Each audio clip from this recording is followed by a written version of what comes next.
Hey everybody, we wanted to record this quick video and talk to you about inflation and how something in the tax world may be able to help you. So we're going to talk today about I-Series bonds. So an I-Series bond is something that's been around for a long time. It's produced by the United States government, the Treasury, and these bonds in the last maybe 15, 20 years are not really utilized because of record low interest rates. They weren't paying much interest. So many people ignored these. These were popular a long time ago, but suddenly they're coming back with power. So given today's inflation, they adjust these. So today, the rate for an I-Series bond, they're paying 9.62%. So think of, keeping your money in cash or in savings and what that's paying, and this government bond will pay you 9.62%. So let's talk about the good, the bad, and how do you do this? So the first thing is that an I-Series bond, it's backed by the United States government, by the Treasury. So in theory, there's little risk there. Unlike say a corporate bond or even some municipal bonds that have an inverse relationship where their value goes down as interest rates rise, the I-Series bonds legally cannot lose value. So if you lock in at this rate, you buy 10,000 worth of bonds, you're going to get paid that rate. They're not going to fluctuate during that contract period. One other good benefit is that, like other types of muni bonds, these bonds, the interest is exempt from state and local taxes. So if you're in a high tax state, you pay 13% taxes. You won't be paying state tax on this. However, there is income tax federally on these bonds. So one other opportunity we've seen, it's been a while, but we've seen people use in the past here, is that you could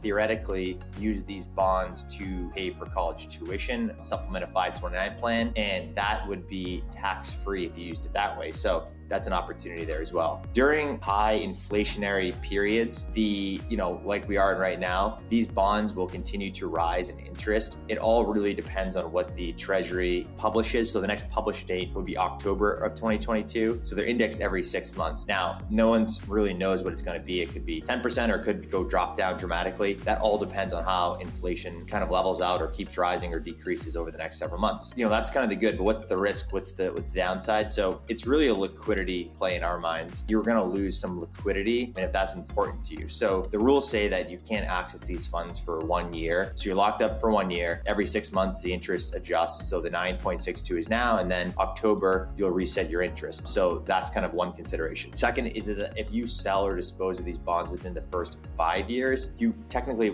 pay what they call a penalty, but the penalty is 3 months of your last accrued interest. So for example, 4 years from now, if interest rates are down, inflation's down, and these bonds are only paying 2%, your penalty would be the last 3 months of 2% accrued interest. So that's not a huge hurdle to get over, but that is what the rules say. And then I guess the last downside in my mind would be that your purchasing power is $10,000. So you can purchase 10,000 of these bonds. That's the limit in a calendar year. However, there is one strategy where you could hypothetically, whether you're on extension with your personal taxes or for next year's taxes, you can allocate up to $5,000 of your federal tax refund to bonds to purchase these I-Series bonds. So for example, if you had $7,500 overpayment, instead of taking it in cash or rolling that forward to the next year, you could allocate $5,000 of that to an I-Series bond. So lastly, talking about purchasing, how do you do this? How do you go about it? There's 3 ways to acquire. So the first way is through Treasury Direct. So treasurydirect.gov, online website, very simple, very straightforward.